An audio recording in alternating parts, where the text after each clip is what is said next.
une fois que vous avez la taille de la circonférence que vous voulez, par exemple ici pour faire un amigurumi, je vais commencer à crocheter sans faire de argumentation. Donc, je vais faire ma première maille qui correspond à mon nouveau tour. Je mets mon marque à point. Et là, en fait, je vais faire que des mailles serrées, toute seule, une chute sur chaque maille serrée des vases.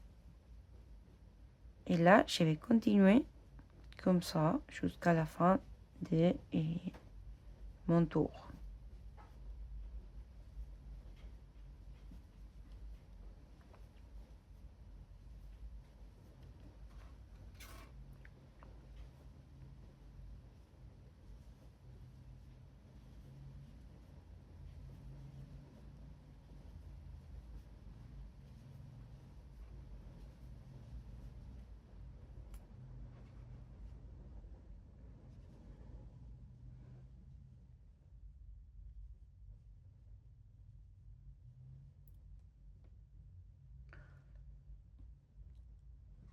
Une fois que vous avez arrivé à la fin, vous crochetez votre première maille serrée.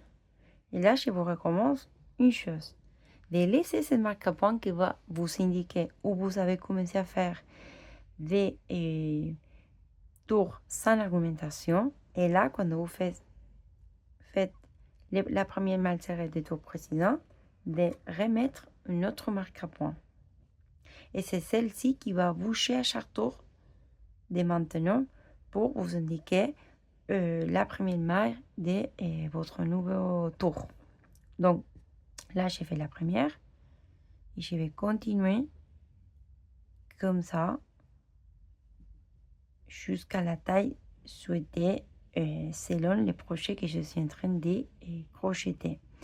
Et si vous regardez déjà, comme je crochète en rond sans faire des augmentations, pardon, déjà mon pièce au crochet commence à se serrer et à s'élever en formant un tube.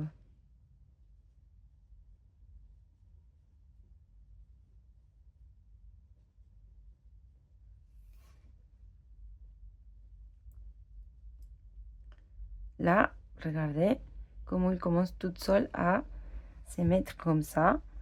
Ça, si vous voyez, en fait, chez les côtés, à l'endroit de ma maille, et de ce côté, chez les côtés à l'inverse. Ça, vous pouvez choisir les côtés qui vous plaît le plus.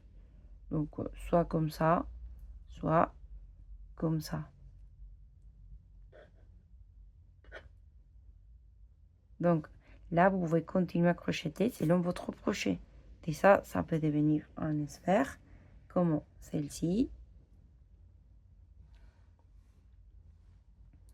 Ou la vase pour faire une trousse, par exemple, pour mettre du crochet.